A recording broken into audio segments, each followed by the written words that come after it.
Good evening, Mel and Purple. Welcome to tonight's trivia. I hope we both had a perfect weekend, relaxing, stress-free.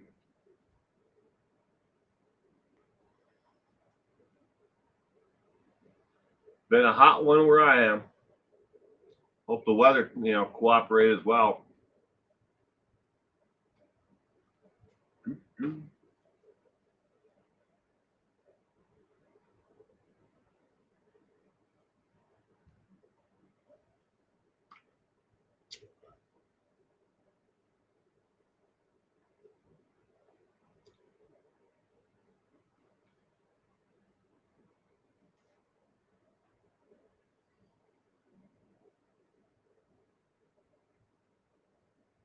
Waiting for some people to, join us. We'll get the party started. Usually I like to give it about 4 minutes from the start of the stream. People to get the notifications roll in.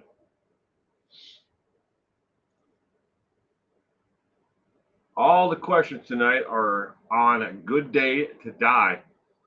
We're going to be answering questions about around the folklore and little known facts, forgotten facts about serial killers. Hello, Mel, again. How hot is it, Will? Right now it is 90 degrees outside here. Good evening, Sal, and welcome to tonight's trivia. 90 degrees and no wind, which is just kind of like that dead heat that just stays and forever. But where I live, this is not even the hottest part of the year for us. July and August are the hottest. We won't see any temperature cools down into the 70s until probably mid-September. But September is always weird here. We either get really a lot of storms or we get nothing but dry heat. But it's good for, vegetables and fruit. So 90 and dry heat. Yep.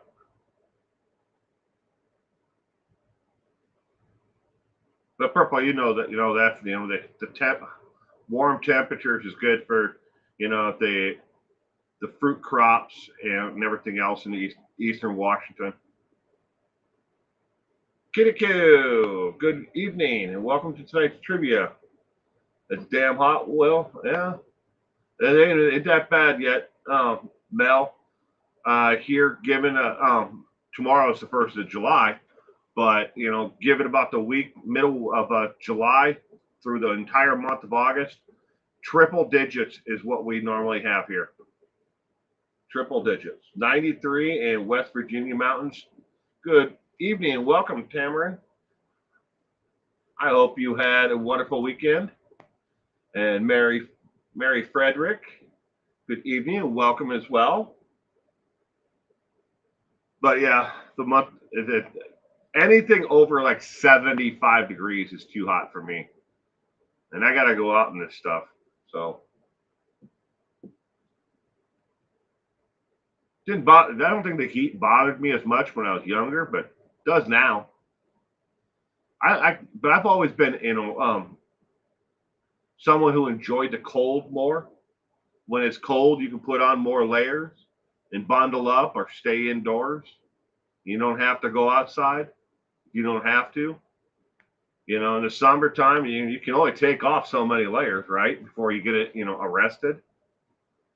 So, and you can't cool yourself off, if you have to go outside ever.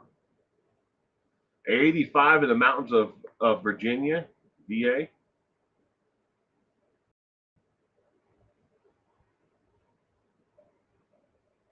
No. What is VA? Is that Virginia? Or Vermont? Vermont would be VR, would it? Or VM? Wow. I'm having a brain fart here. I'm trying to remember the abbreviations for different states and different locations. That's me. Love the cold. Midwestern farm boy. You know, it you can move me out of the Midwest, but you know, in the cold, you know, winters and everything else, the weather, the lifestyle, all that. But you can move me out of there, but I'm still the same person. Virginia. I figured it was Mary. I'm just having one of those, I guess, senior moments. I guess my brain just not putting it all together. I'm having a lot of trouble with mosquitoes. Whelps the size of barnacles. Oh, I'm sorry about that, Mel. Have you ever tried getting that Skin So Soft? It's made by Avon. Skin So Soft. It one of the best natural. I mean, it's mostly natural, but it doesn't have like DEET or any of that crap in it. But mosquitoes hate it. Skin So Soft, made by Avon, and you can put it around your doorway of your home as well, and you'll keep ants and other creepy crawlers like spiders and stuff from coming in. All right. Well, I guess we should probably get this party started, huh?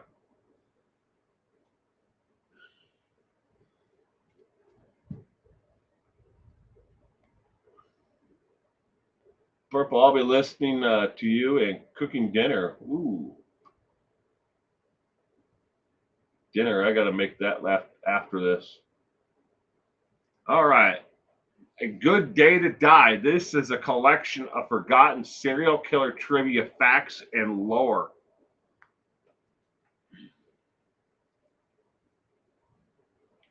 Viewer discretion is strongly advised for any content that you may see on this channel, regardless if I'm streaming it or if it's a video. If you're under the age of 16, you're accessing this basically because you're on someone else's account or you lied to access it or to set up the account. Underneath US RCW 26.28.080, it is a crime to redisseminate this content and or access this content if you're under the age of 16. And please understand, I am very aware that some of the content and how I present this content and pictures you may see or videos on this channel may be disturbing for some audiences. So viewer discretion is strongly advised. Good day to die. Killer trivia live tonight, ladies and gentlemen. Yes, we are live. Question number one is on the screen. How was Ted Bundy put to death? It sounds like a 007 movie. What about it? I have to be careful with what you put on your skin. The best thing you can do, Mel, for the skin so soft that buy it directly from an Avon representative or somebody you know who has will deal with an Avon representative directly. But buy it and then put it on the tip of a Q-tip, and then put it on like the underside of your forearm or at the back of your leg behind your knee. Those are the most sensitive areas where if you're going to break out in a reaction or anything from it, those are the areas you're going to break out from first. So again, underneath the forearm or behind the knee. You could also do it on your back, but that's a little bit harder, depending upon your mobility and how your flexibility is. But Skin So Soft. It's made by Avon. I'm not joking. When I tell you this stuff works so good to keep mosquitoes and creepy crawlers and stuff away, the only thing I buy from Avon, but I keep an Avon representative in my Rolodex just for that, so I can buy that one product, and I buy 4 bottles at a time. E, fed to a meth up a mountain lion.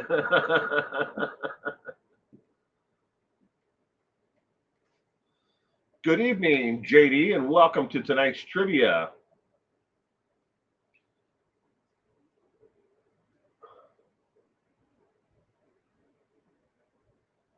I'm old enough to owe Jesus a dime. That's funny. Oh, I see. I need to check with my old Avon lady. Thanks for the hint. No problem. There's another company that makes mosquito killing repellents and stuff like that you can buy over the counter or in a drugstore or grocery store. It's called Zevo. It's spelled Zevo, and they're they don't use as many of the harsh chemicals that you'll find in other pesticides. You can also set out citronella itself. Just the scent of citronella drives mosquitoes nuts. But I feel for you. From Wisconsin, where I was born and raised, man, we used to joke that mosquitoes would carry away small children. We got some big old ones there. That was in the service, and I was down in Panama for a spell. We saw some mosquitoes down there. Oh, they were about the size, a little bit bigger than the size of a quarter. And those ain't no small mosquitoes. That was the size of the mosquito himself. I'm old to watch this. I'm too old to watch this. LOL, Sal. Gianna Marie. Good evening, Gianna Marie, and welcome to tonight's trivia. Question number 1 is on the screen. How was Ted Bundy put to death? Question number 1. Zebo? I need to check it out. I think it's spelled Z-E-V as in Victor O. I'd have to go look. It's underneath the cabinet in my kitchen. When I go fishing, I buy these rubber bracelets that repel skeeters. I always thought skeeters would be a great name for a bar or a restaurant. Skeeters. Skeeters are tiny, but really nasty here. I'm sorry about that, Mel. I just realized I'm not in my little window. Hello, Will in his little window. He was fried, says Mel. All right, question number 1. The correct answer is D as in dog. Yes, he was electrocuted in Old Sparky, the electric chair in Florida. Question number 2. Even though most criminologists believe Ted Bundy killed more that he would ever confess to killing, how many did he confess to killing? Was it A, 28, B, 31, C, 34, or D, 22? Even though most criminologists believe Ted Bundy killed more that he would ever confess to killing, how many did he confess to killing? The weenie roast?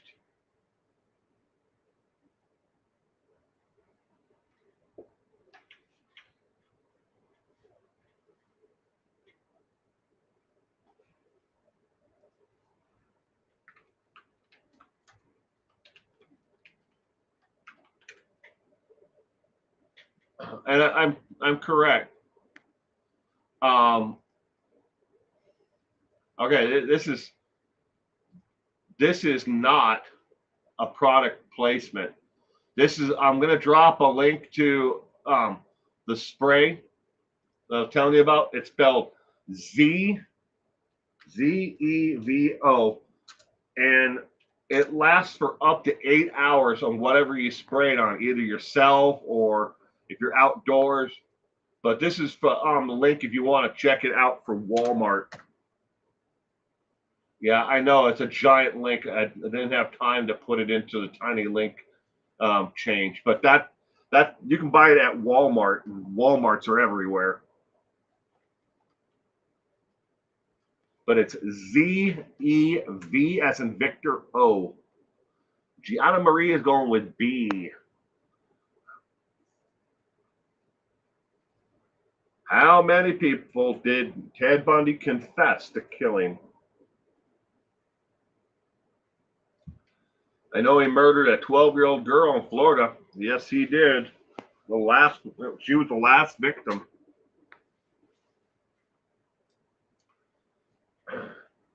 I read Bundy picked Debbie Harry from uh, from Blondie one night with his Volkswagen. She got bad vibes and was able to escape him. Absolutely true, Tamara. Cameron, she was waiting at a bus stop, and it was raining, and she accepted a ride from him. When she got inside, she started to get creepy vibes from him, and she reached for the door handle, and all it did was spin. But luckily for her, the window was down just enough for her to get her arm out the window and then be able to push the button on the door. So as he turned the corner, she rolled out of the car on the ground. But otherwise, Debbie Harry from band Blondie would have been one of Ted Bundy's victims.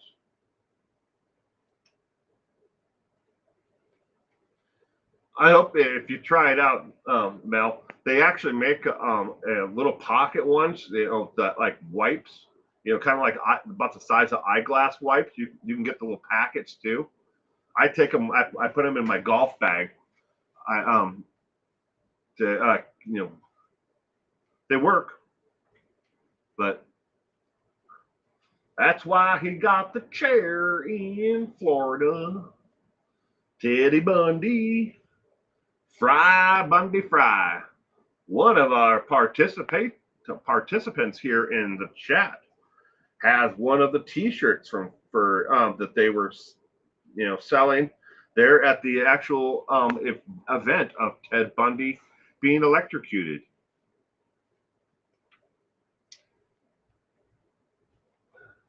I didn't know about Debbie Harry. Yeah.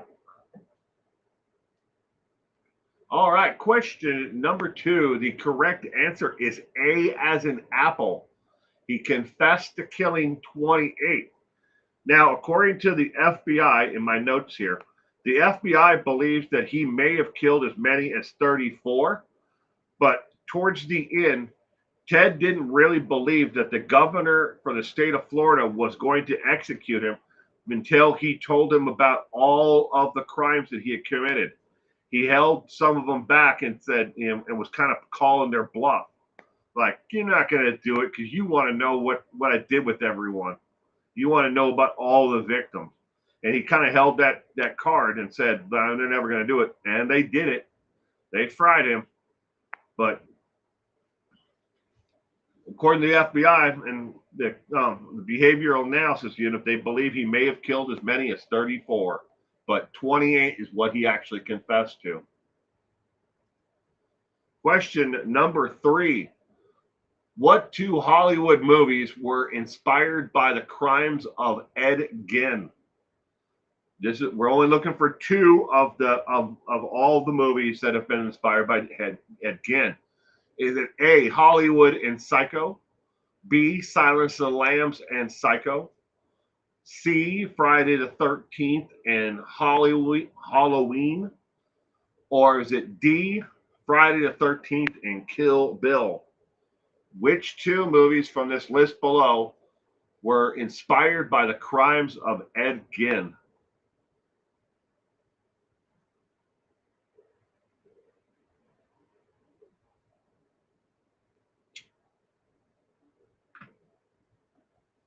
Rodney Alclay, the dating game killer.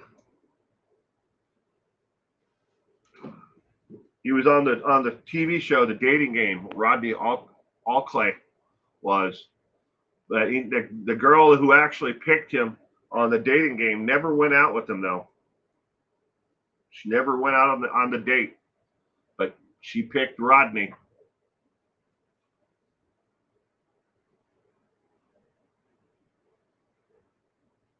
Good evening, Lemon Pie, and welcome to tonight's trivia. Nardral 01.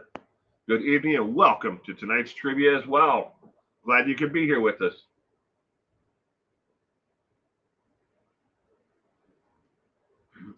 All Pauly Shore movies. Pauly Shore.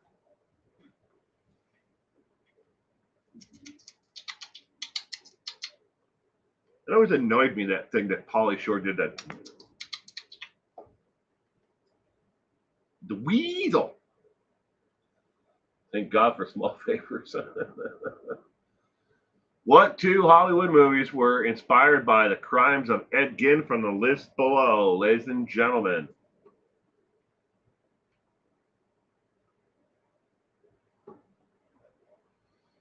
All right, question number 3. The correct answer is B as in boy. Silence of the Lambs and Psycho were inspired by the crimes of Ed Gein. They are just 2 of the movies that were directly inspired. You can add in the Texas Chainsaw Massacre to that. That's a third one that a lot of people always remember. And were inspired by the crimes of Ed Gein. So Silence of the Lambs, Psycho, and the Texas Chainsaw Massacre.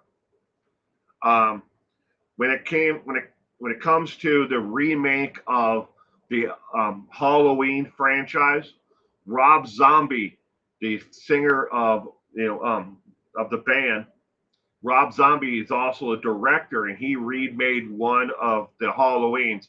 And when he was asked if he took any inspiration from Ed Gein, he said no, he didn't take inspiration from Ed Gein for his version of Halloween, but he did take some inspiration from other serial killers, though. Buffalo Bill's Dance. Irritated the bejeebers out of you. What's happened to Pauly Shore? I don't know. I don't even know if Pauly Shore's alive, to tell you the truth. I haven't seen or heard anything of Pauly Shore in a long time. Did you know the crimes of Ed Gein have actually been quoted as being the inspiration for over 29 books, along over 24 live action plays. These are when I say live action, I mean plays that were done in either they're a Halloween, a thriller play or something along that, but they're live act. People act out the parts, along with 6 unreleased horror flicks. The Crimes of Ed Gein, on top of the movies that we know of, the 29 books, 24 plays, and 6 unreleased horror flicks, which will probably eventually end up, they used to end up on DVDs, but maybe now if their hope is probably to end up on some kind of streaming service or on Amazon as a bootleg DVD. All right, next question. Question number 4. Charles Manson didn't always refer to his cult as the family. What did he originally call them when they started out gathering members? Was it A, the collective, B, the tree people, C, the enlightened, or D, the poppers? Charles Manson didn't always refer to his cult as the family. What did he originally call them?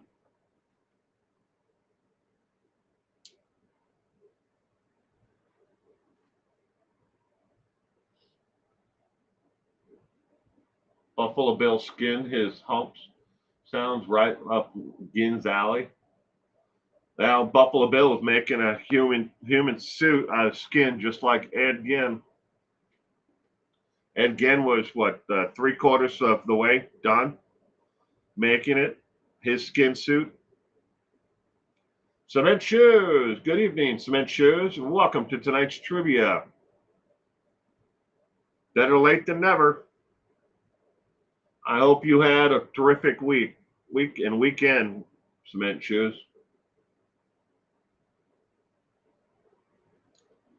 Happy shiny meth heads. Sal is going with C, question mark. Gianna Marie is going with D, the poppers.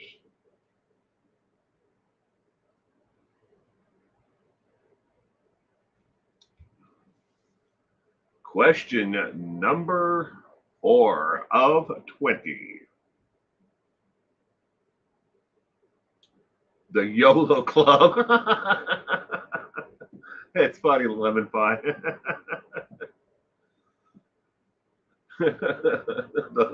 The Barry Morphew Chipmunk, says Mel. The Barry Morphew Chipmunks. All right, question number 4. The correct answer is C as in cat, the enlightened. When Charles Manson started gathering members of his actual cult, group, they were called the enlightened because Charles Manson was going to enlighten them. And then later on, they changed it to the family. And that's what they were known for as and up until the end. And even after Charles Manson and the Manson murders and everything else and all the other crimes that they committed, the Manson family didn't necessarily leave the ranch right away. It took quite a long time for them to leave the Manson ranch, and it like slowly dwindled out over like the next 10, 15 years. But you can actually still go visit the Manson ranch, what's left of it.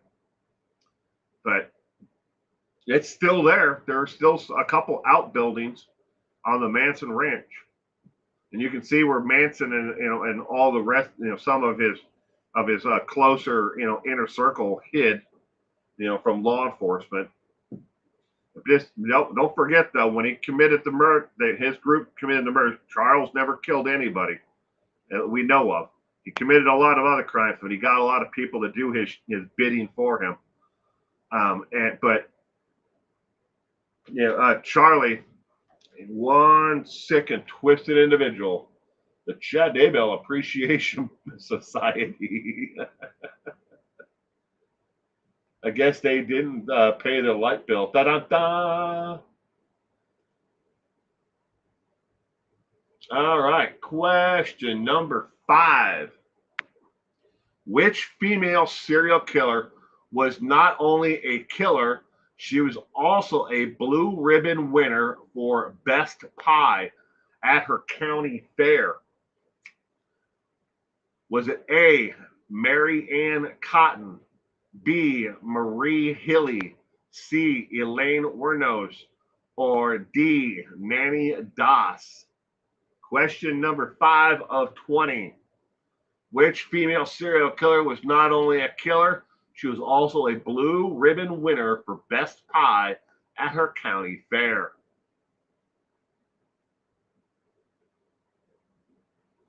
World Wide Web says Pauly Shore is still around, worth $30 million. Wow. Well, it's good to know. Thank you, Sal. I had no idea. I haven't heard it, seen him in a movie or anything in so long. Maybe he's just B-list or C-list or D-list celebrity now, I guess.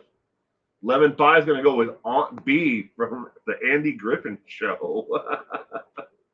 Mel's going to go with Betty Crocker. There was always something you couldn't quite put your finger on with Aunt B. She was always too nice, wasn't she? And too understanding of Andy and Opie.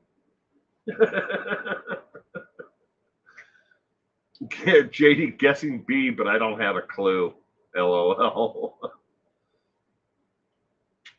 Sorry, Pauly Shore.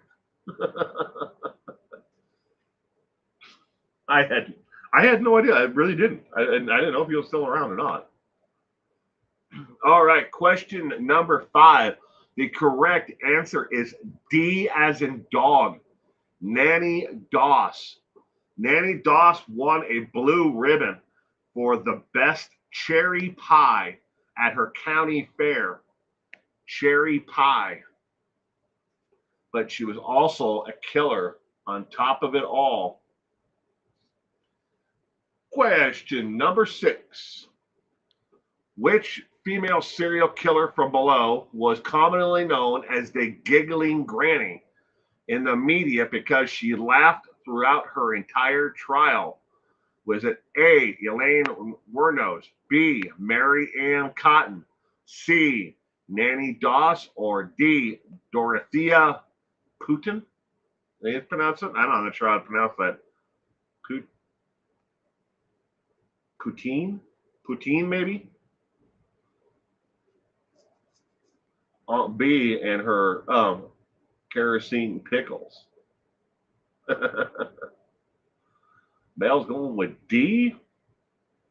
Did she kill with poison? Mel? Nanny Doss?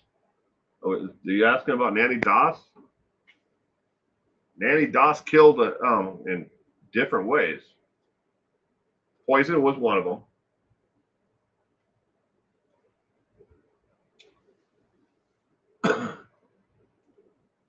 Which female serial killer from below was commonly known as the giggling granny?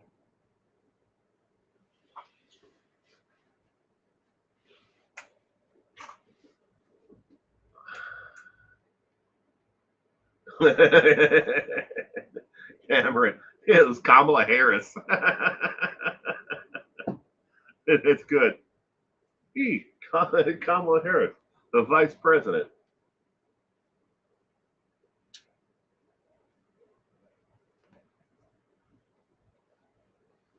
The other question, yeah. Question number 5. Well, the answer to question number 5, we're on question number 6 now, but the answer to question number 5 was Nanny Doss, and yes, Nanny Doss killed in several different ways. There, poison was one of them. 11 Pie is going with D, Purple C, JD is going with D, and Mel is going with C. For question number 6.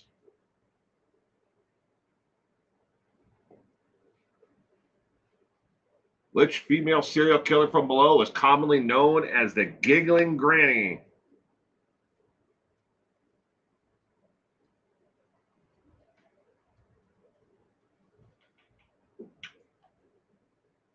Oh yeah, well, all right. Question number, you're right, Tamara. But question number 6. The correct answer is C, as in cat.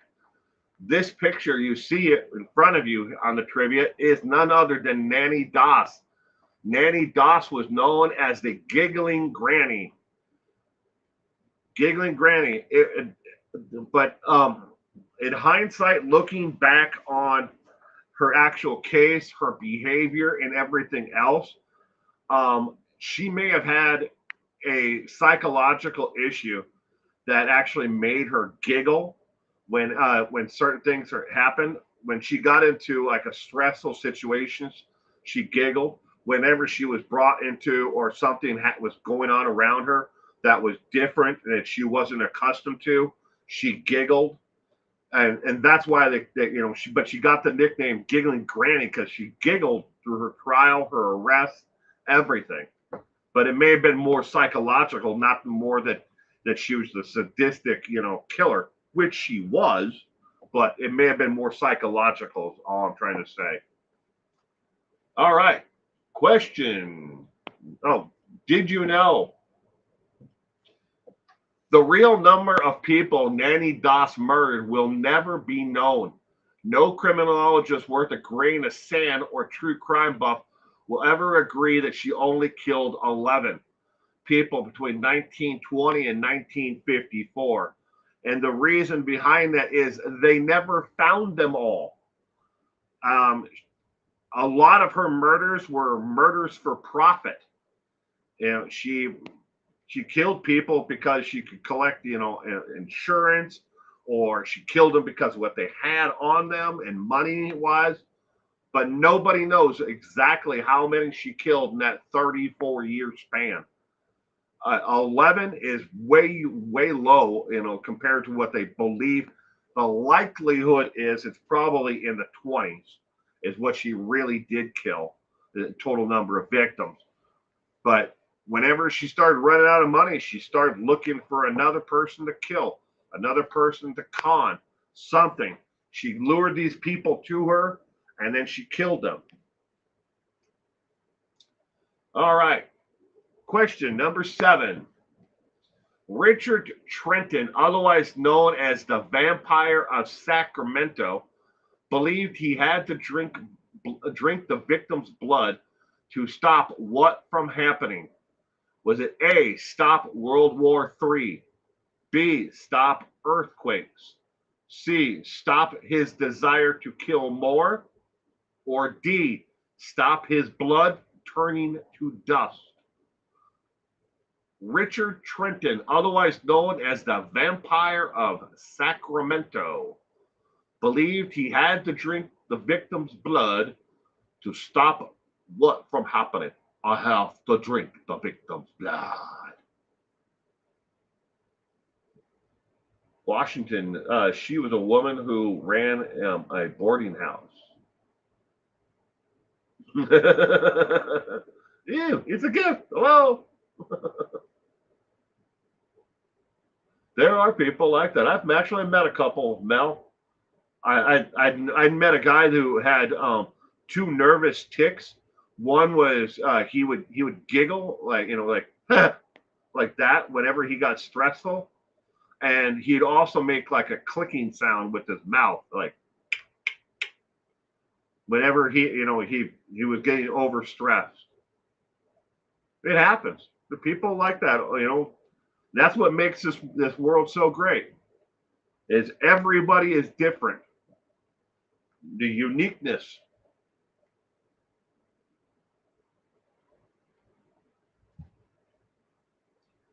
Was she a woman who ran a boarding house? Not like a. Well, she did take in boarders. She took in travelers. She took in some of the people she killed. She placed love ads and newspapers. She some of these people were like, she placed them like, hey, I'm a single woman looking for a hard-working farmer to come live on my farm with me. Or she placed ads that she was looking for people to come work on her property, in exchange for room and board. So in essence, she did kind of run a boarding house, but it wasn't like a huge hotel with like 15 or 20 different victims there at once. She only invited one at a time and killed them. Oh, stole from them, took out life insurance on them, killed them, got in romantic relationships and killed them. But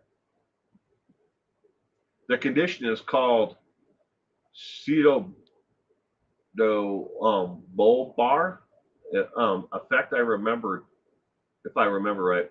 Huh. I had no idea, Tamara. I had no idea. If that's what it's called. Thank you very much. I appreciate that. Hello, Rycart. You're good. I hope you're staying safe out there on these roads. I hope your air conditioning is working great, because it's hot everywhere. Hot, hot, hot. Richard Trenton, otherwise known as the Vampire of Sacramento, believed he had to drink the victim's blood to stop from what from happening. What a delightful woman, right? Drink a victim's blood. The correct answer to question number 7 is D as in dog. He truly believed, this is not a joke, he truly believed if he did not intake the blood of his victims and keep on killing and drinking the blood of his victims, that his blood, his own blood, would turn to dust and then he would die. So he had to continue to drink the blood of his victims. So, of course, he had to keep on killing more and more and more to get more blood. And that is why Dan Crow. Good evening, Dan Crow, and welcome to Trivia. Is this the fake nurse case true crime trivia? No. Good Day to Die is a collect. Reichardt, tonight's questions are all about questions that are little known or forgotten facts about serial killers and questions about the around the folklore of actual serial killers. Question number 8 is now on your screen. One of the songs Charles Manson wrote and gave away for almost nothing to the Beach Boys was changed to what? A. Never Learn Not to Love. B. Helter Skelter. C. Little Red Corvette. Or D. Barry Morphew Killed His Wife. One of the songs Charles Manson wrote and gave away for almost nothing to the Beach Boys was changed to what? Question number 8. My ASA is working strong. Thank God. Thanks, Will. Well, that's good. That is good to hear, Reichardt. You certainly don't want to be stuck anywhere without, AC right now. Or get stuck in South Dakota without heat. You don't want to be, well, I know you don't want to go back to the Dakotas. It's probably cool there, though, in the Dakotas right now, though. One of the songs Charles Manson wrote and gave away for almost nothing to the Beach Boys was changed to what? We are looking for the name of a song that the Beach Boys changed the name to. It was not this when he gave it to them.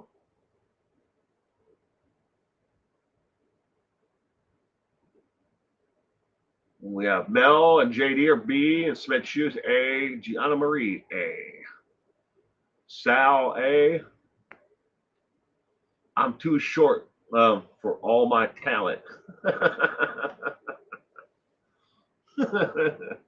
Mary is going with A as well.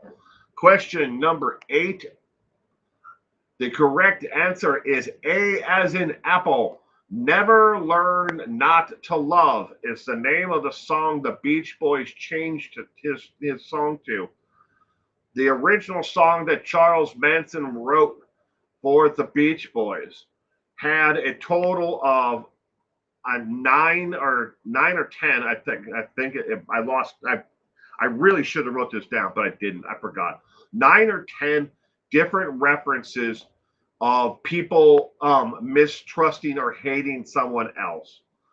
And they changed the entire thing around the lyrics, the title, everything to Never Learn Not to Love, as opposed to his, more I hate you and references like that. But Never Learn Not to Love is what the song was eventually released as. And you might be wondering, what did Charles Manson actually get for the song? He got a total of $200 in cash, and allegedly, now this is only from what the Beach Boys wrote down, and their manager wrote down that they paid $200 for the song. Charles Manson later on in Twiggy From said that they also got drugs for the song. But, at that time, it could have happened. But, their management only wrote down that they paid $200 for the song, which is nothing compared to, no royalties, nothing at all is going to go back to Charlie or anything else, which is next to nothing. Question number 9. Which killer's final words were, "Hey, fellas, how about this for tomorrow's headline? French fries." Was it A, Albert Fish, B, James French, C, Ronnie French, or D, Fish Fry Batter Connor?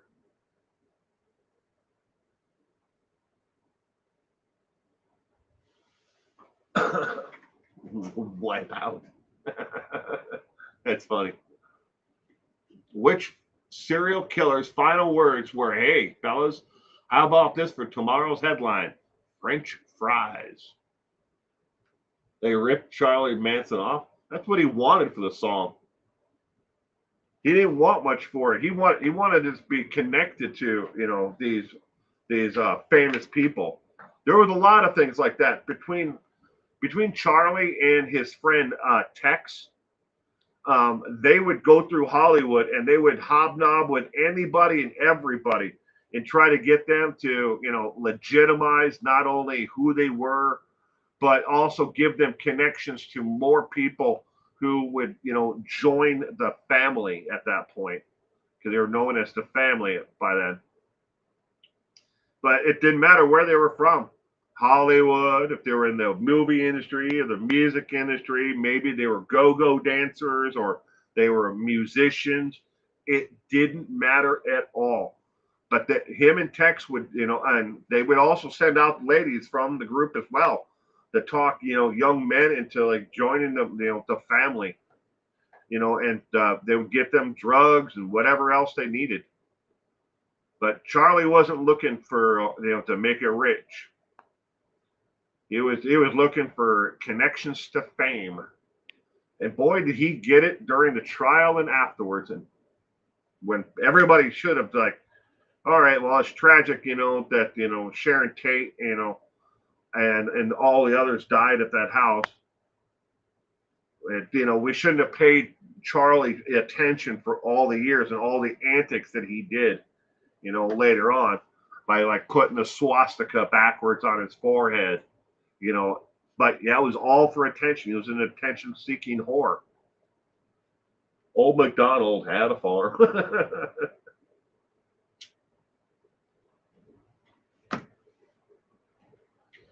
Which killer's final words were, hey, fellas, how about this for tomorrow's headline? French fries. The correct answer to question number 9, ladies and gentlemen, is B as in boy, James French. Those were his final words as he was being strapped into the electric chair. And one of the last things they do in the order of us, strapping you into the electric chair, after your wrists and your ankles are strapped down and you can't move, is they put a muzzle over your mouth so you can still mumble words, but you can't really speak. And then they put the sponge and the electrode on your head. That, if you didn't see the Green Mile, you'll understand. If you've seen it, you'd understand that part of it, what I meant. But that was the last thing he was able to actually get out before they actually fried him. James French. B as in boy is the correct answer to question number 9. Excuse me. The Axeman of New Orleans held a grudge against a certain section of new immigrants to the New Orleans area. Which one was it? Was it A, Italian barbers, B, Italian grocers, C, Irish barbers, or D, Native Americans? The Axeman of New Orleans held a grudge against a certain section of new immigrants to the New Orleans area. Which one was it? Question number 10 of 20. Will, have you done Nathan Barr, Jonah, yet? No, I have not. Cameron, no, I haven't, but I will write it down. Got my handy little notebook right here.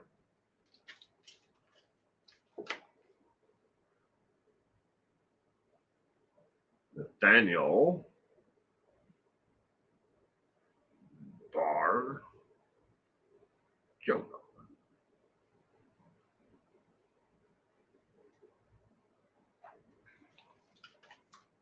Got in my little notebook.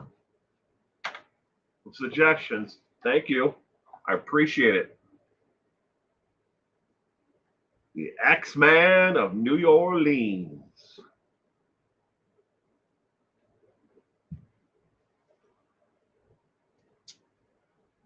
Mel is going with a B, maybe. For question number 10. Rycart B, eyes.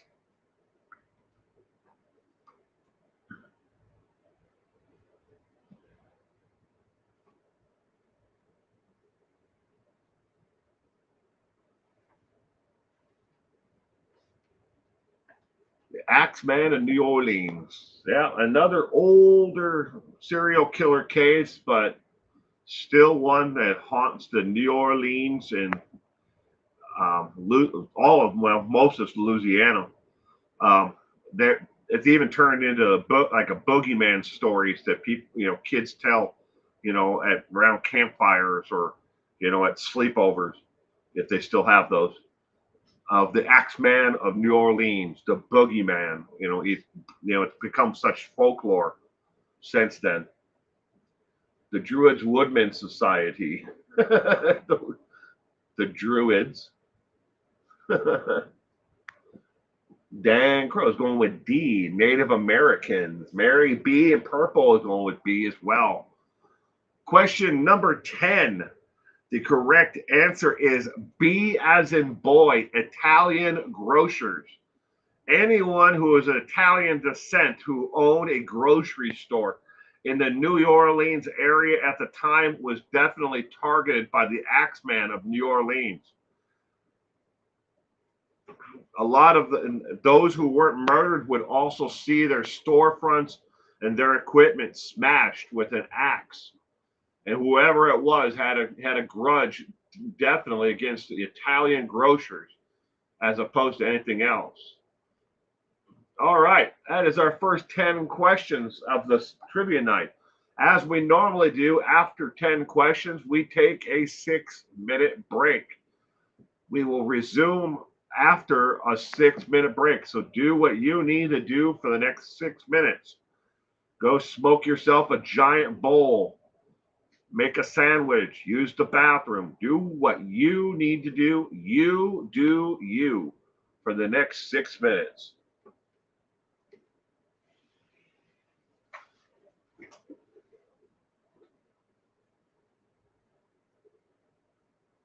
The Axeman was featured on American Horror Story. Jeepers, he just had to give them the axe, didn't he? Da da da.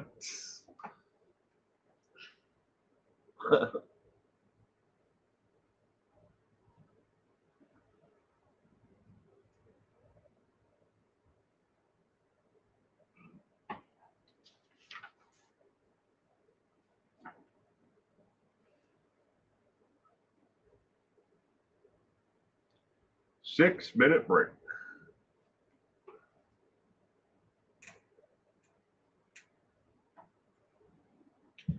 Just take a break and watch out for mountain lions. You never know where they're going to be. And there was a mountain lion attack that was in the news the other day. No joke. Mountain lion attack. 2 hikers saw a mountain lion in northern Oregon, and one was knocked to the ground by the mountain lion, and then the mountain lion kind of like went off in the distance a little bit. I'm cutting my toenails, says Rykart. All right. Well, they all got to get trimmed, right? And Tamarin farted. Okay.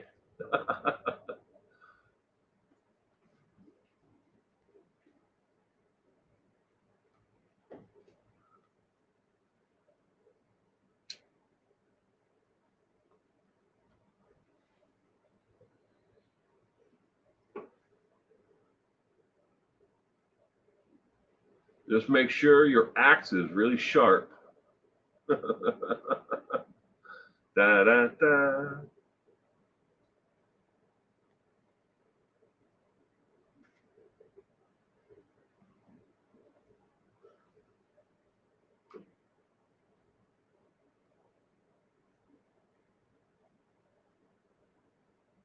Freaking berry mountain lion morph you.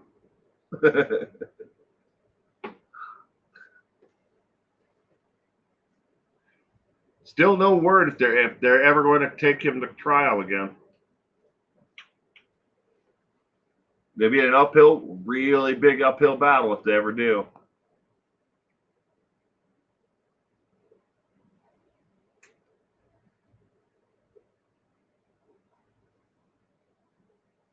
Can they ever prove how Suzanne died and Who was responsible? We have mountain lions around here, and they love coming to the city all the way downtown. Wow.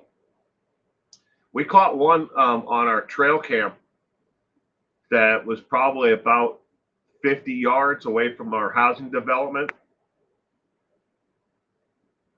Caught him on trail cam just walking the back part of the well, not property, this is off our property, 50 yards past our property is where I have one trail cam set up that just looks out towards the desert. But it's scary. But they do come into town here, especially into the newer development. People freak out all the time about them, though. Got 2 minutes left of the break, ladies and gentlemen. 2 minutes. Barry is guilty as hell. Yeah. That means that poor Suzanne will never get any justice. Dang. Likelihood is very little, Mel, because a lot of the evidence that they presented originally to get the indictment of him and the arrest and to start the trial, all that would be a poisoned fruit. And all his defense would have to do is argue one motion about all of it, and they would never be able to use it. We call them cougars, mountain lions. Yeah.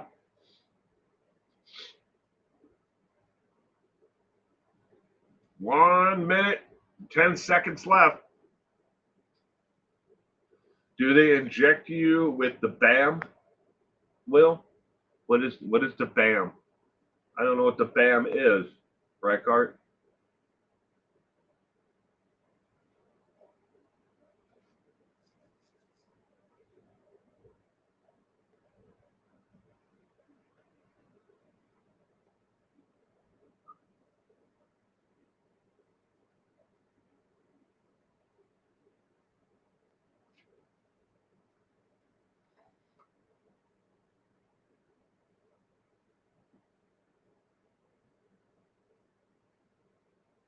Never seen the mountain lion, but we do have meth heads. Oh, we got them too. Oh, we got a lot of tweakers around here. 10 seconds.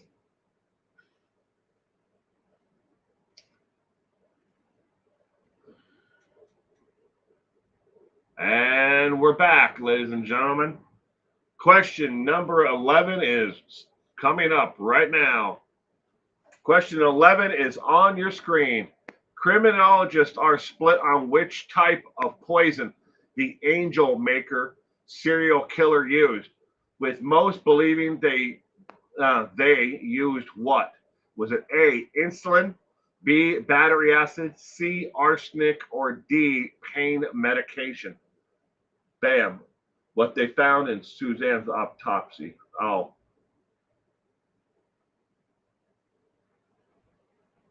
I don't know what the BAM is, what type of tranquilizer, it's supposed to have been, Reichard. And to give you a little bit of a little more story on what I've read about what they found on Suzanne's remains.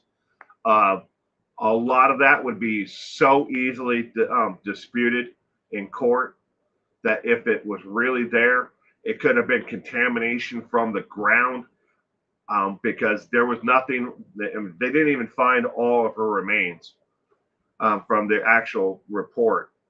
So, I mean, it could have been anything. I feel sorry for Suzanne, and I feel really sorry for her, her daughters who have stuck, by Barry's side all this time. It's got to be hell to know that one of your parents killed the other. Allegedly. I said allegedly, right? I have to say allegedly. I don't need any more damn hate mail from people. Sal, Mary, Mel, Tamara, Purple, and Gianna are all going with A. Criminologists are split on what type of poison the angel maker serial killer used, They most, with most believing they used what?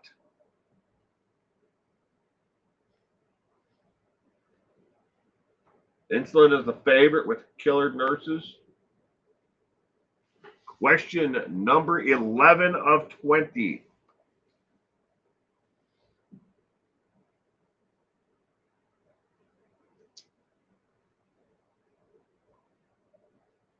All right, the correct answer to question number 11 is A as in apple. What are they split on? The other half of them believe that it was a sedative and with mixed with pain medication that they used, but most believe that it was insulin and not the sedative pain medication that was injected into each and every one of them. Question number 12.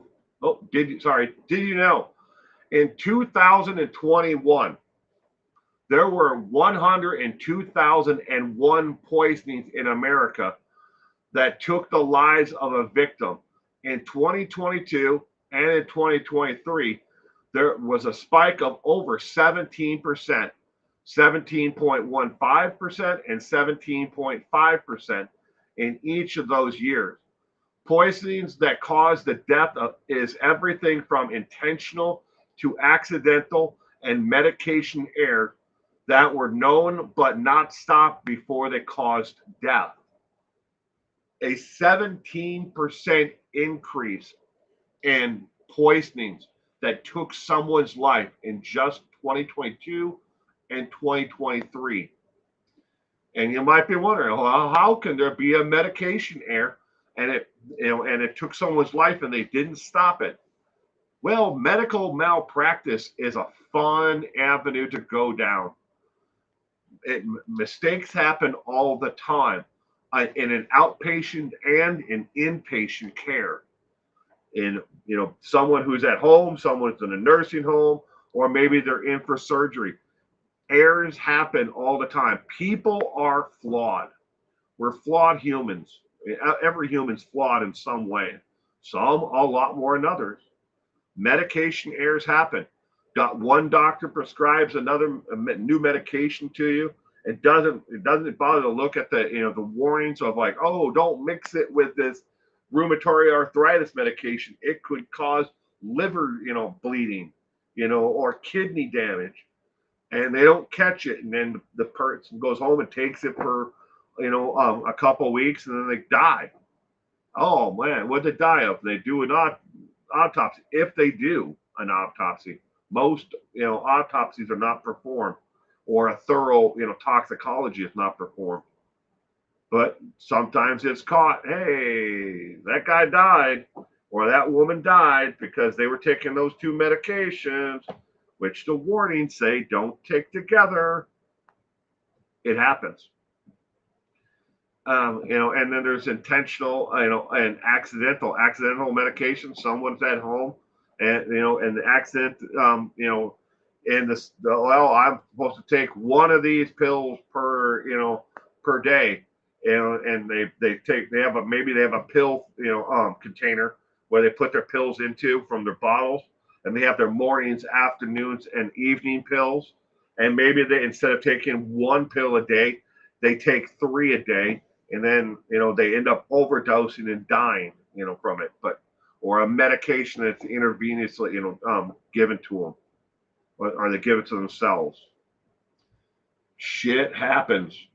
And then, I mean, intentional, obviously, people kill people all the time.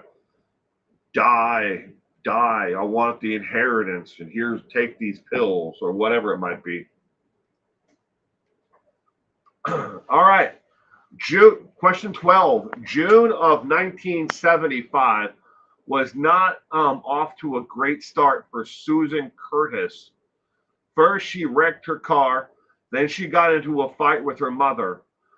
Next, who did she meet? Was it A, Wesley Allen Dodd, or he went by the nickname All? Wesley did. That's why it's not Allen there. But B, Ted Bundy, C, Barry Morphew, or D, did she run into and meet Chad Daybell and Lori Vallow. June of 1975 was not off to a great start for Susan Curtis. First, she wrecked her car, and then she got into a fight with her mother, and then she met who?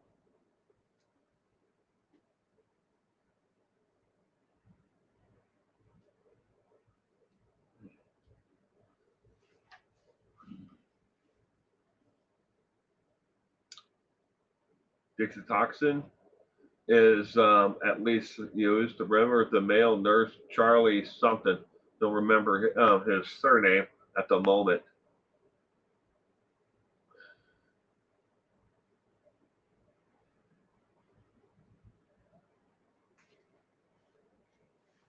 Autocorrect is murder on the name of medication.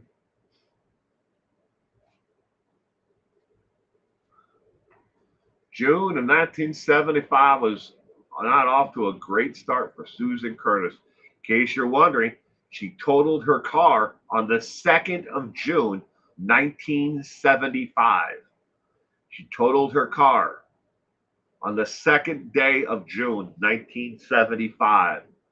And she got into a fight with her mother. Oh boy, don't fight with your moms. They're going to win.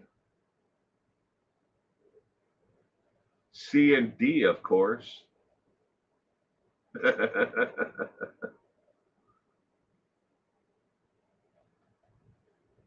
And then she met someone else. Digitoxin is a heart medication. I think digitoxin or something, it was close to that, was something that Dr. Shipman gave some of his patients. I know it was a heart palpitation medication. Might have been digitoxin, digoxin, or however you pronounce it. Question number 12.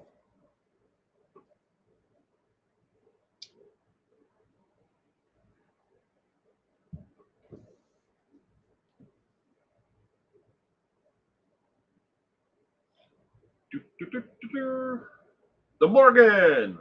Good evening, the Morgan. Welcome to Trivia. I hope you had a pleasant week and weekend. Question number 12. The correct answer is B as in boy.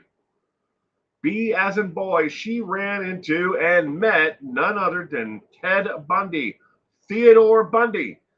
If she wouldn't have wrecked her car, she wouldn't have been walking across the park campus area to catch the city transit. And she never would have met Ted Bundy, who needed help. He was using his ruse of somebody who was carrying books and needed help. And she was like, I'll help you. And he offered her a ride, and she got in the car. And she was, well, in short order thereafter, murdered by Ted Bundy. June of 1975 was not a good time for Susan Curtis. Question number 13. Peanut butter cookies with a glass of red wine. Strange combination, but a favorite of this serial killer who always targeted victims on Thursdays. Was it A, Hilda Nelson, the angel maker? B, Vicky Jackson, the angel of death? C, Bo Littlejohn Meeks, the facelift killer? Or D, Snooky, the Jersey Shore killer? Question number 13 of 20. Peanut butter cookies and a glass of red wine. A strange combination, but a favorite of this serial killer who always targeted victims on Thursdays.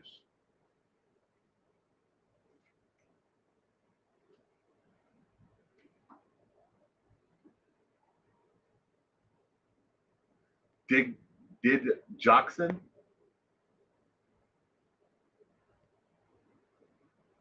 I'm actually understanding everything you're saying.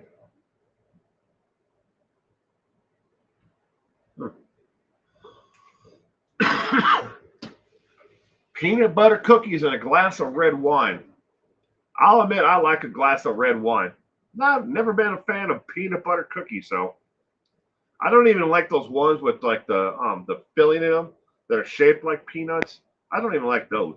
I don't even like peanut butter and jelly sandwiches. I've just never liked peanut butter, and I certainly don't like almond butter. With the stuff that looks like peanut butter but it's made out of almonds. That shit's just gross to me. The Thursday slashers, says Mel. The Keebler elves, says Tamarin. Peanut butter cookies and a glass of red wine. Definitely a strange combination of to have a favorite of. Rakar's going with B. Question number 13. Sal, I don't know. C.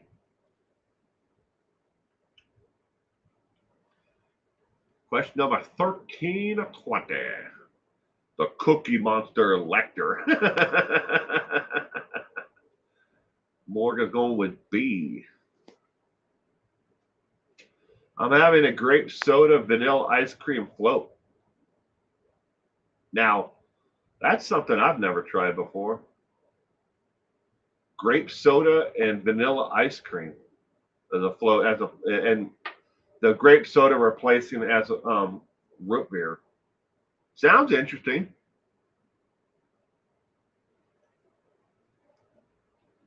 Thrasher, not Slasher, Will. Oh, sorry. Mel's, I'm choosing B. Question number 13. Peanut butter cookies and a nice Chianti. Well, what about the fava beans?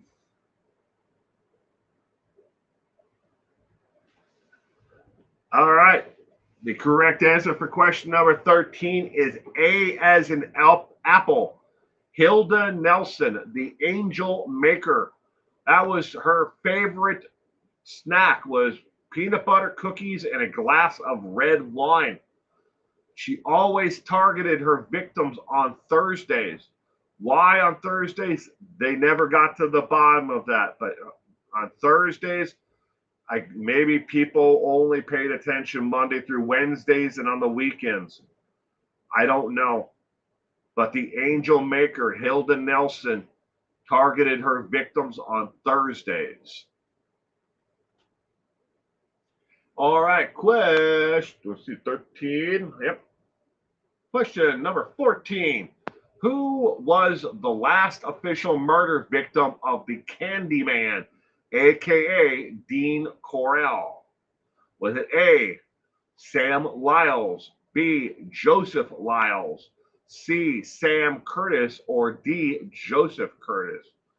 And you will notice that from here on out, 14 through 20, that there are several different ones that may be missing pictures. I had to remove them after I canceled my Getty image license. I canceled that, which it was due to be renewed. I didn't renew it, and I still had downloaded these photos anyways. I can't use them after it expired. But that's why there may be some that are missing their actual a photo or anything on them between 14 and 20. And you will also notice next week that as well. That some of them have no photos with them at all. Who was the last official murder victim of the Candyman? Sammy Davis Jr. If the Candyman can. It's funny, David.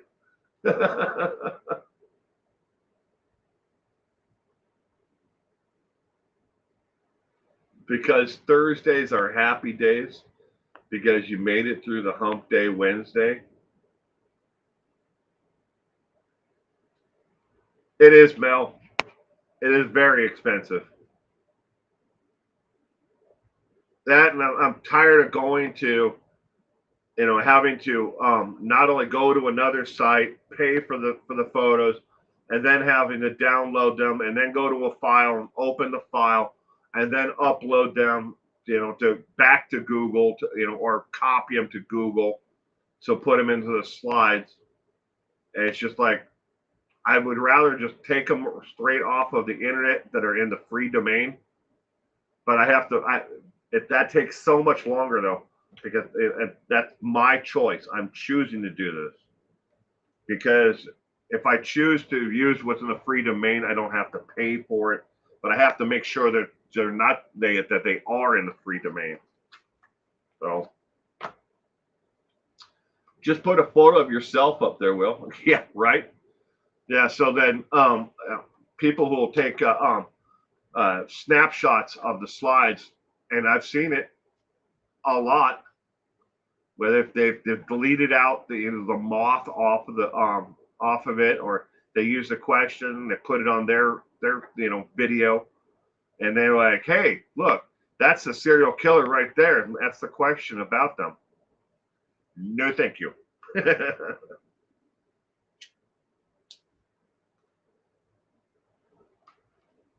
It is. Well, I don't want to sound like I'm complaining too much about it. It's just it came down to cost, and I do the work anyways. Here to do it. All right, who was the last official victim of the Candyman?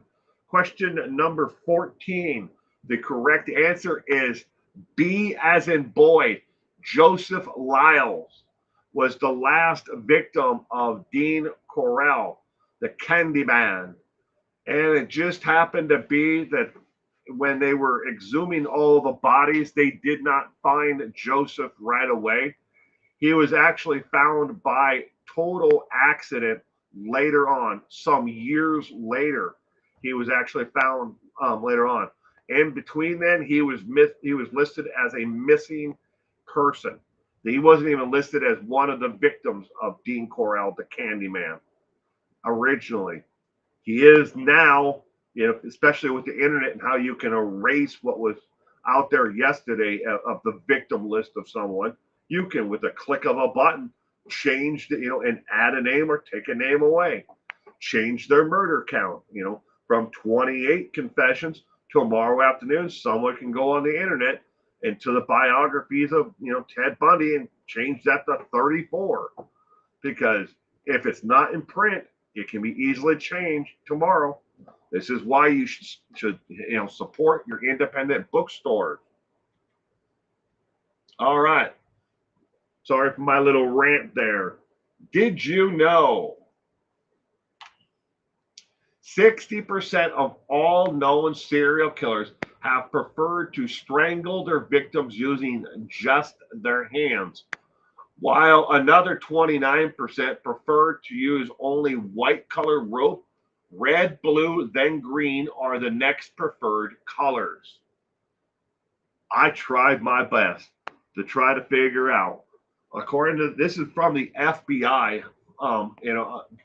and this information it can be found on their website. It's from June 19th of 2018 is when this was uploaded. It doesn't have an actual date on the actual when they did this study or how they did this study. It's just one of those little nuances that is in the file on serial killers and their behavior and profile, that they prefer white rope.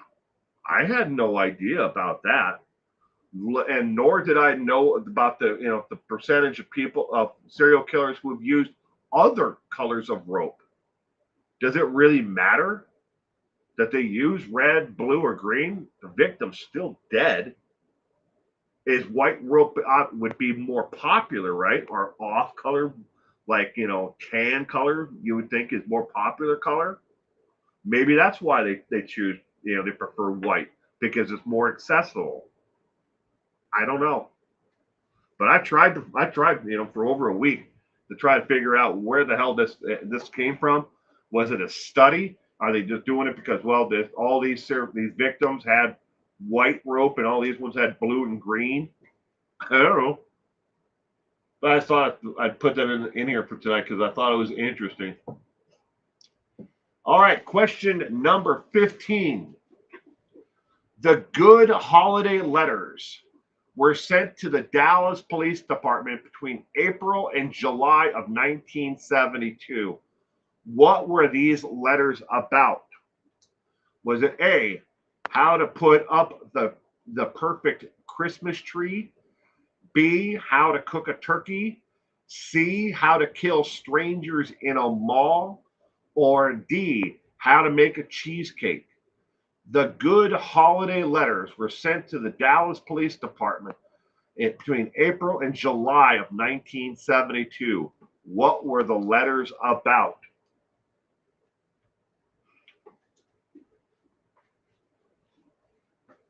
Dan Crow says, I think I would prefer white rope. You know, along that same line, though, I was going through all the different, thicknesses and different types of rope that I have, like the rope that I have on my flagpole, rope that I use for tying things down, like when I'm hauling things in my truck, and I have kind of actually a mixture of different colors of rope. I have white rope with a red center core, kind of like paracord. I have white rope that's got green and red, like strands in it, but it's not consistent. Like the whole thing is that color. I was like, damn, I never pay attention to like, oh, I have only white rope or only blue rope. How to eat more donuts, says Reichard.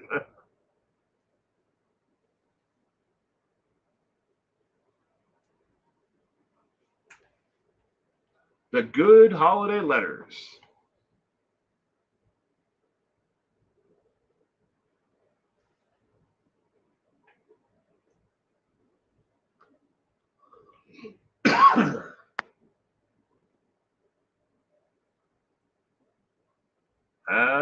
Sal's going with C as well.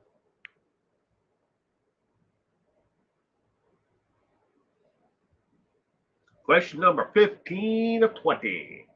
How to make chipmunk stew with Barry Morphew. That's funny, Mel. How to incorporate corpses into your holiday fruitcake. So you're saying there's more than one fruitcake? Oh, hello, Inner Peace. Welcome to tonight's trivia. I hope you're doing well. I hope you had a great week.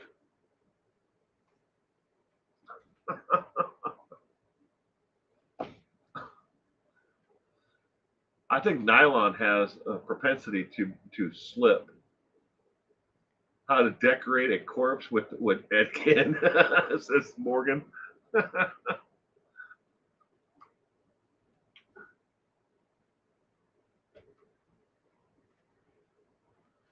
Question number 15 of 20.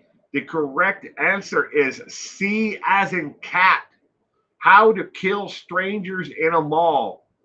Each letter that they received between April and July of 1972 were 2-page letters. They got one every single month on how to kill strangers in a mall. And each letter started off with the same way, basically. And you can actually see these letters in person.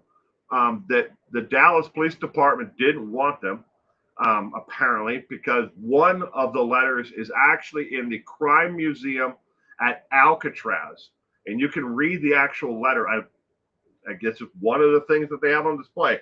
But every letter started off the same way, talking about how people, when they're out shopping, before the holiday season, that they don't pay attention to their surroundings and how they're easily, to be dragged off into a hallway or a little nook or someplace in a mall where nobody would ever see them being murdered. And that's what each and every one of these letters are about. It never said that they were going to target people at one store. So the Dallas Police Department never really took it seriously. They just kind of kept them. They watched out for them. They said, okay, if we have to, we'll step up patrols in the area of around, malls. And it never said if it was going to be a strip mall or an actual indoor mall or what kind of mall it was. It just talked about how to kill strangers in a mall. The good holiday letters. Well, happy birthday, Inner Peace.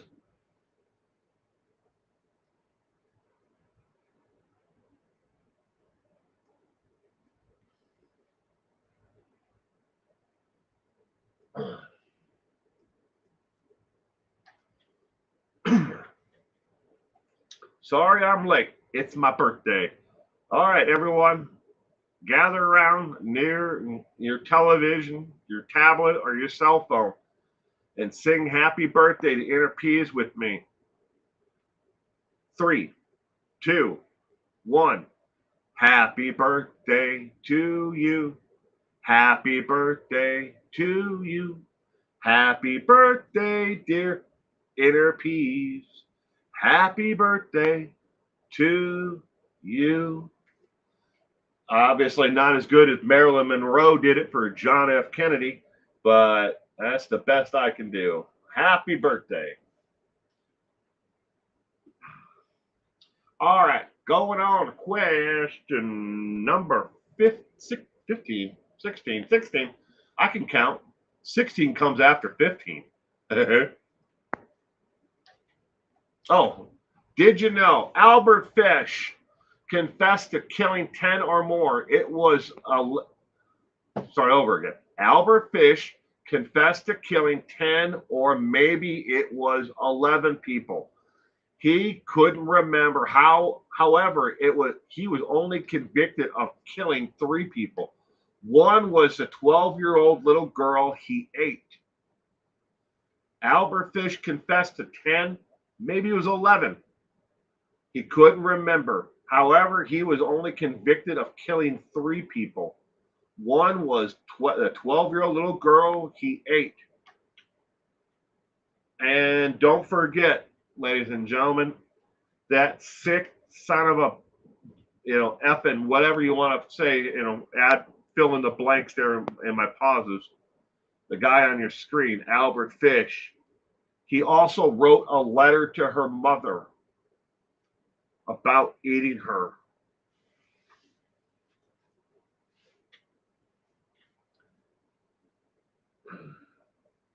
That's your sneak peek at question 17. Question number 16. Albert Fish actually made step-by-step plans to kidnap and kill another child. What prevented him from following through with his plan? Was it A, he was still eating the first child? B, he got arrested? C, he fell in love with a hooker? Or D, the child moved? You sound just like Marilyn Monroe will. Thank you, Reichart. That's beyond disgusting. He is. Albert is long gone now, but Albert Fish, yes.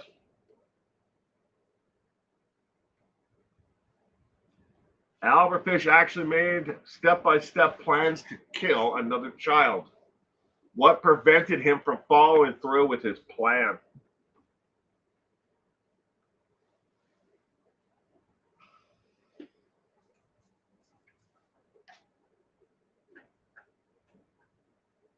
The Morgan B, I hope.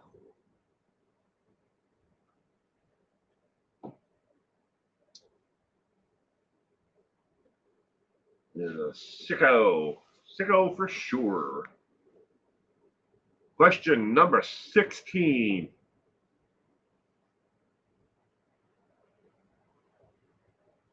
Mel B, at least that's what I hope.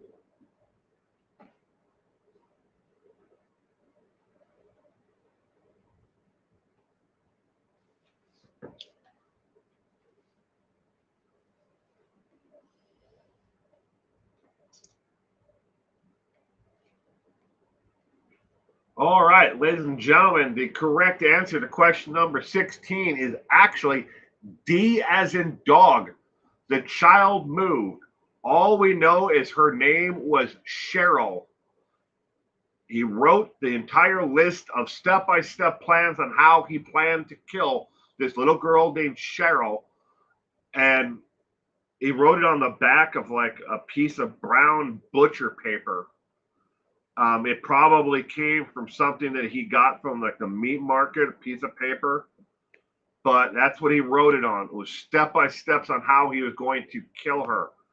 Well, the only child in the area that matched the description was this little girl with the same name, Cheryl, had moved just before he could ever put the plan into effect. She moved away. No, he did not get arrested until much later, but he had planned to do it again. Did it once, why not do it again? All right, question number 7.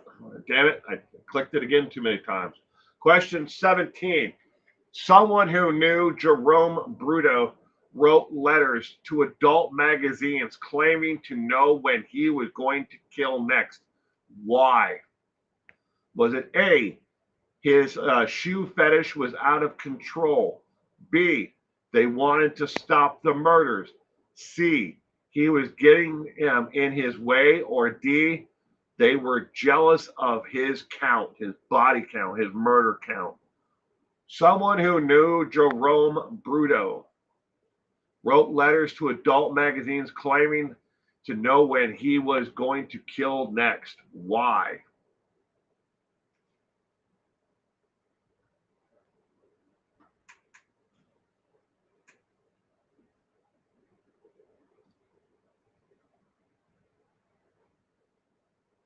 Fish beat Bundy to the chair. He was all kinds of effed up from his childhood. He himself was actually a good father to his own kids.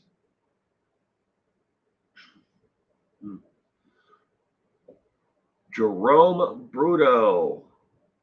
This is actually Jerome. You see the picture of here being led away by the state police after his arrest. Jerome. Question number 17.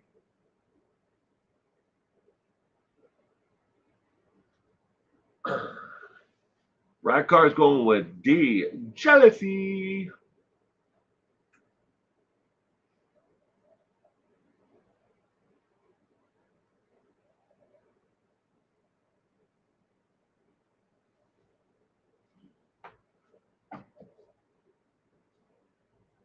His letters were refused by Highlight magazine. Oh my God.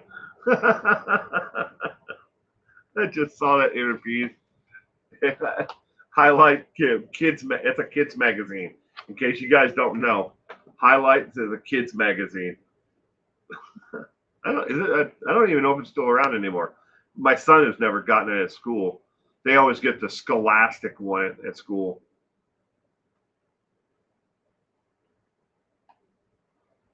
Someone who knew Jerome Bruto wrote letters to adult magazines claiming to know when he was going to kill next. Why? The correct answer is A as in apple.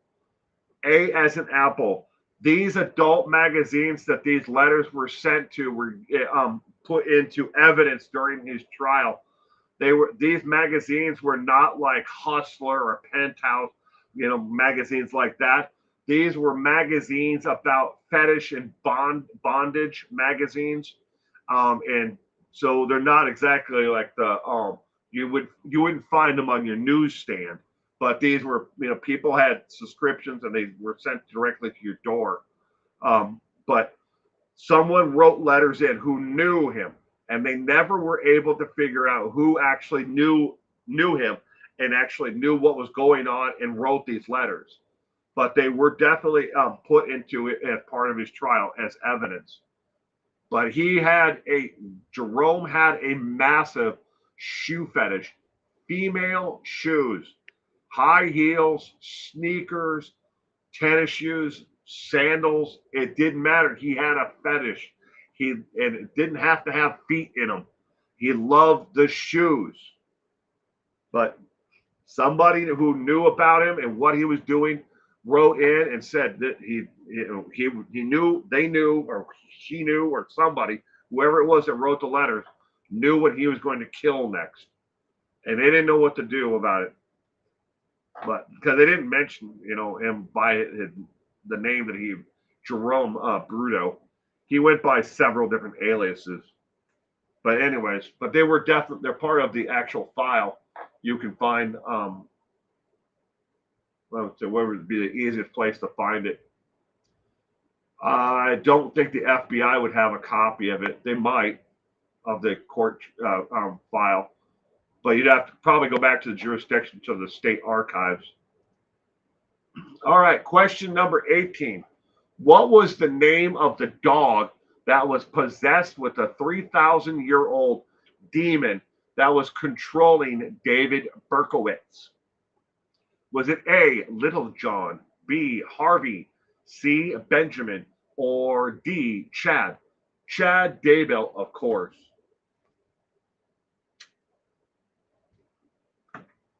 What was the name of the dog that was possessed by the 3,000-year-old demon that was controlling David Berkowitz? In case you don't remember, good old David, here's a picture of him.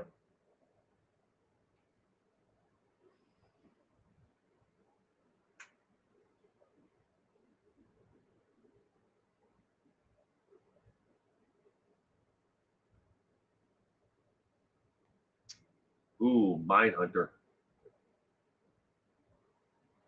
Can you see Goofus wearing high heels and highlighting the comic strip?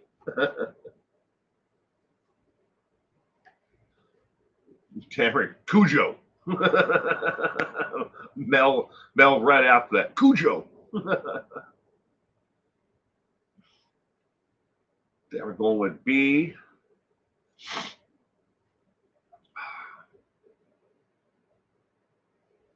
Inner Peace. Ned Schneider.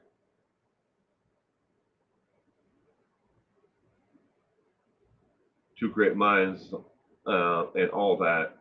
Clifford the big red dog. That's funny, right, Cart? Clifford. Gianna Marie is going with B.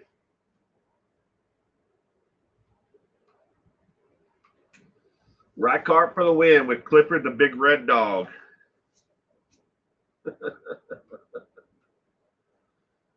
We actually did it at the same time, Will. You did? Well, yeah, I see that now.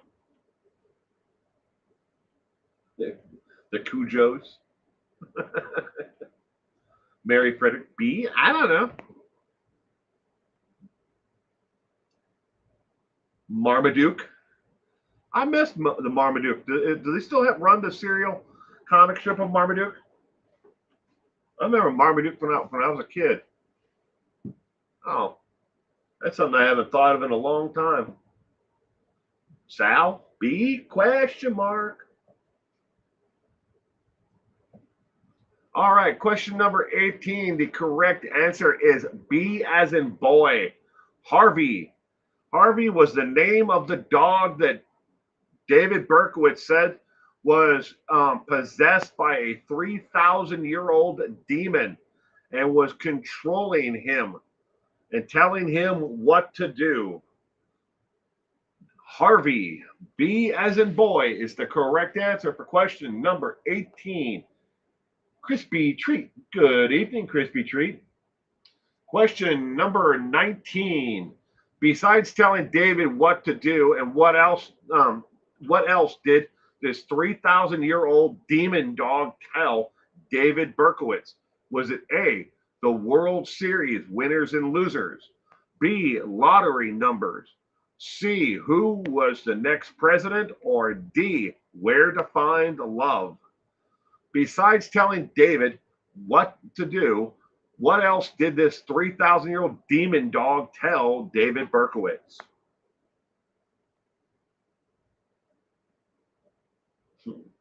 Mel Harvey Weinstein.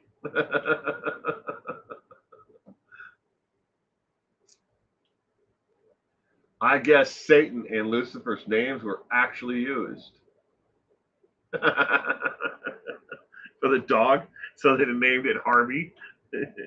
Or, hear me out, maybe David Berkowitz is a nut job. And he made the whole thing up. That could be another option. Besides telling David what to do, what else did this 3,000-year-old demon dog tell David Berkowitz? Chris Patrice is going with A, the World Series winners and losers. Morgan D. E, he told him to watch more of the situation on the Jersey Shore. I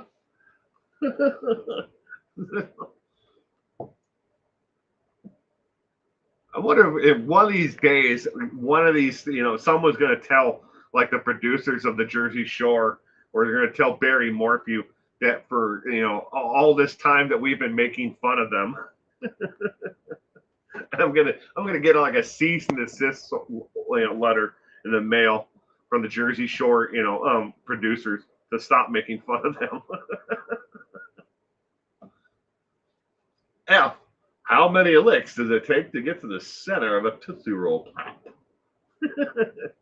1, 2, crunch. Best Buy for satanic ritual items. Red card B, money bag. Did they have lotteries back then? Sal, one of the very first lotteries in America was started by Thomas Jefferson. Thomas Jefferson started one of the very first lotteries in the United States to raise money for guns and other things that they needed.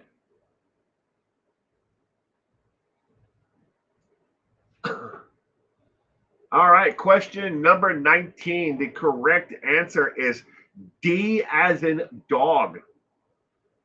D as in dog. Not only did the demon dog tell David Berkowitz who to kill, how to kill, where to kill, the dog also told him, if you want to find love, you need to go into this area of town. And of course, you'll never guess this. This is a total shocker, ladies and gentlemen. The demon dog told him to go to the blue light district where all of the prostitutes were working. No. What? The demon dog told him who to kill, where to kill, and how to do it all. And then told him if you wanted to find love, go where the prostitutes are. No. But David Berkowitz told the police that the demon dog told him how to find and where to find love. And told him what part of town to go to. Surprise, surprise. Question number 20. Summer of 1975, which former member of the Manson family made plans, purchased items in order to kill President Gerald Ford. Was it A, Snooki from the Jersey Shore, or was it B, Susan Atkins, or C, Samantha Carr, or D, Lynette Frome? Summer of 1975. Which former member of the Manson family made plans to purchased items in order to kill President Gerald Ford? Where to find love in all the wrong places. Looking for love in all the wrong places. I got that country song in my head now. Thank you. I vote B for Ben. Cameron's going for D. Mary's going with D. Harvey had the wrong map in his mangled mind. Berkowitz, the original incel.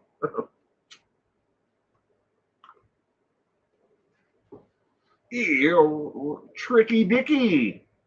There's Richard Nixon, Tricky Dicky. Dennis Wilson from the Beach Boys. Summer of 1975. Which former member of the Manson family made plans, purchased items in order to kill President Gerald Ford?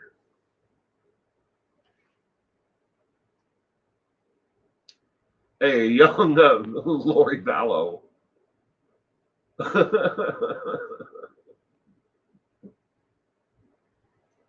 I'm not a crook. Tricky Dicky.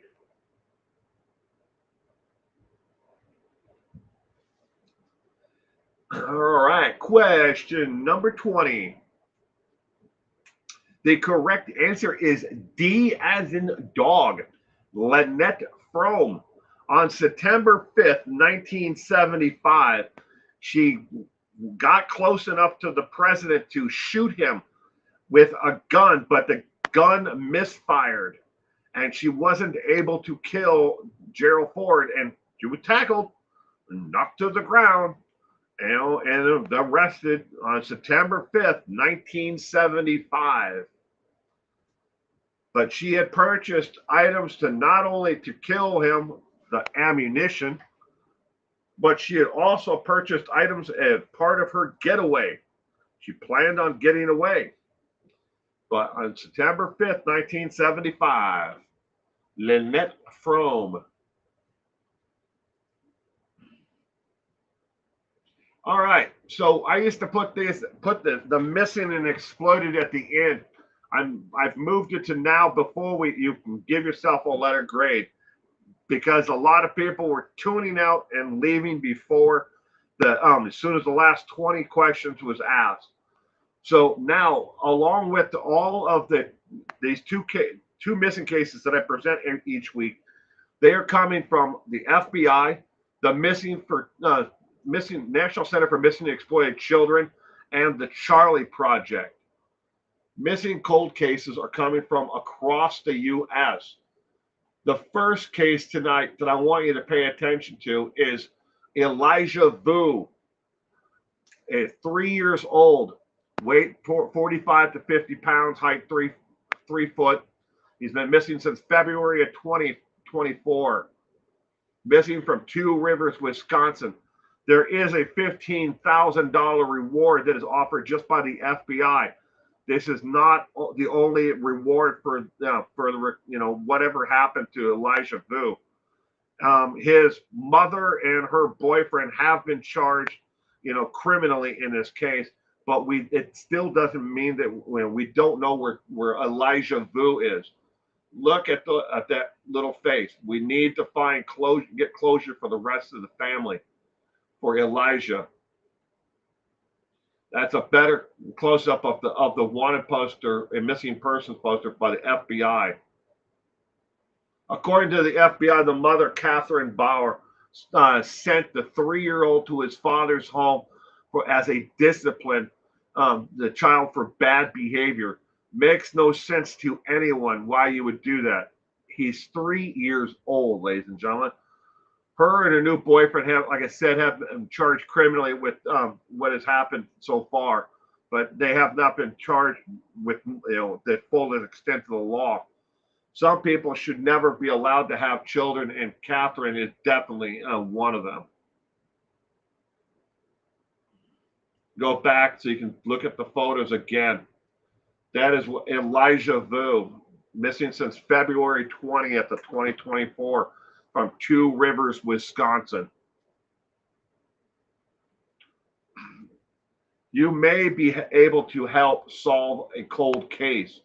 It's important. Why I'm moving this before we get to the end of the night. That is a clickable link that you can actually click on if you're on a cell phone or on a tablet. You can click on that link, or you can click on it after this live stream if you're on a computer and hover over it with your cursor. But that is where you can leave a tip with the FBI.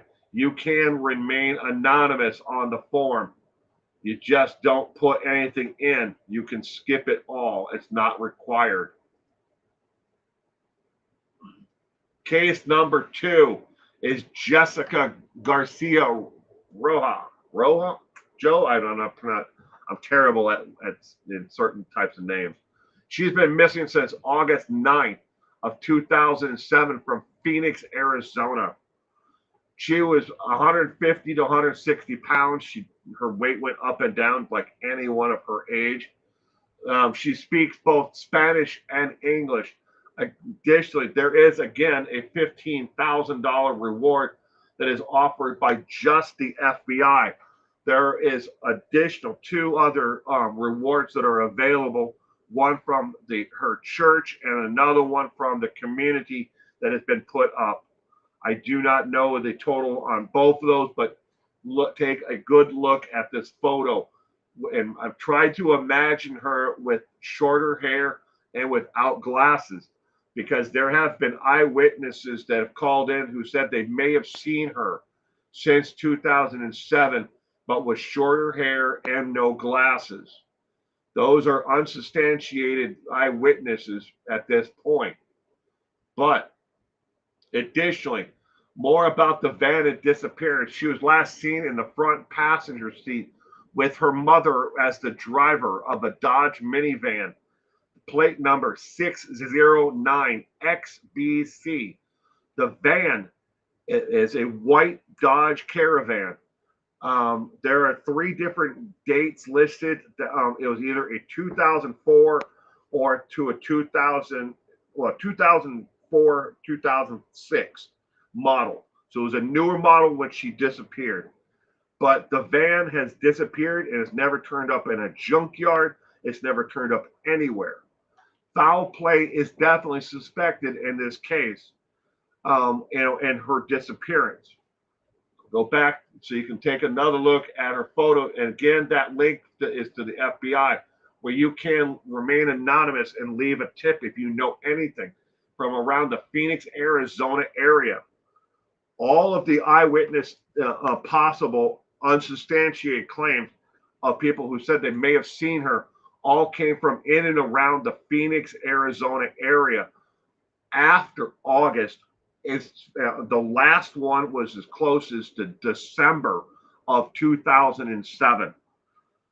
Is she in the area? Is someone holding her against her will? Has she been trafficked by some organization? We don't know. She could be anywhere in North America at this point, or she could be deceased. Again, this is all the information the FBI has. And again, white minivan, Dodge, with that license plate. You could help solve a case. All right. If you want to give yourself a letter grade on the trivia, you can do so now. It's completely optional. We only play for fun and entertainment. Did you get 14, 18 right and give yourself an A? Again, that you don't have to do it. Some people like to do it. Some people don't. Of the 20 questions on tonight's trivia, I knew 16 of the 20. So I would have gotten an A tonight on the trivia if somebody would just presented these 20 questions to me.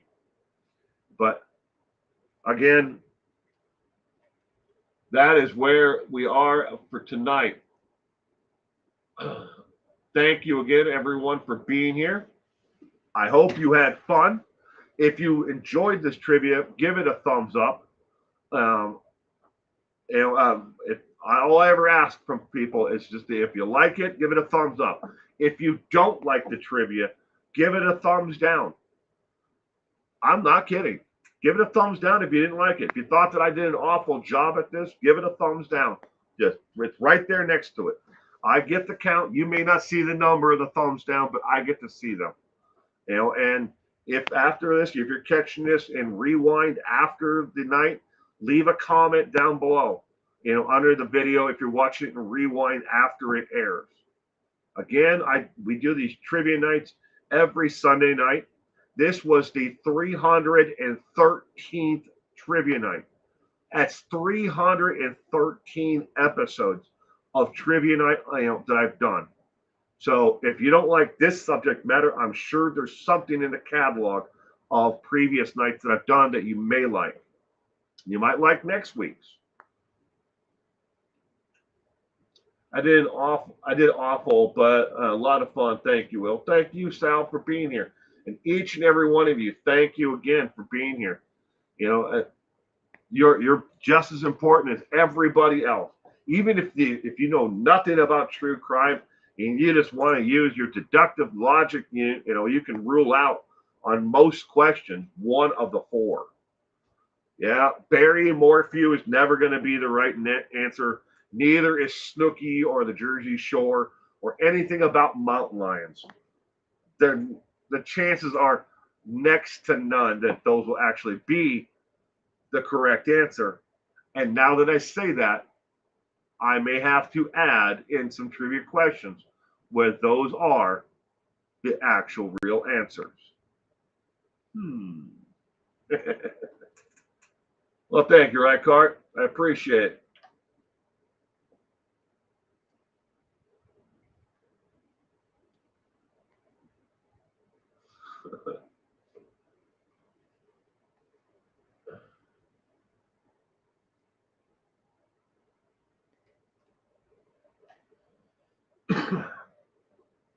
Now, y'all might be wondering why you're here. I don't. Did Kitty Q even stick around? I think Kitty Q might be busy. I've got all of next week's trivia already done. For on 7/7, July 7th. Yeah, I know. To a lot of people, that's the 4th of July holiday weekend, and they're going to be doing whatever they do. Well, I'm going to be right here doing trivia, and I hope you will be as well. But I got all of next week's trivia done already. So do not fret. I will be here next Sunday as well. You autocorrect? I hate autocorrect.